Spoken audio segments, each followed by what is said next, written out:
C. Joseph Vijay எனும் நான் சட்டப்படி அமைக்கப்பெற்ற இந்திய அரசியல் அமைப்பின்பால் உண்மையான நம்பிக்கையும் மாறா பற்றும் கொண்டிருப்பேன் என்றும்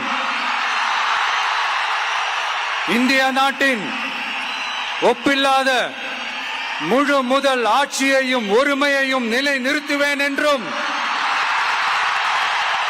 தமிழ்நாட்டு அரசின் முதலமைச்சராக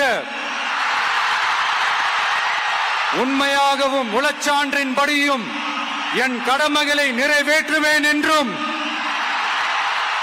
அரசியல் அமைப்பிற்கும் சட்டத்திற்கும் இணங்க அச்சமும் ஒருதலை சார்பும் இன்றி விருப்பு வெறுப்பை விலக்கி பலதரப்பட்ட மக்கள் அனைவருக்கும் நேர்மையானதை செய்வேன் என்றும் ஆண்டவன் மீது ஆணையிட்டு உறுதிமொழிகிறேன்.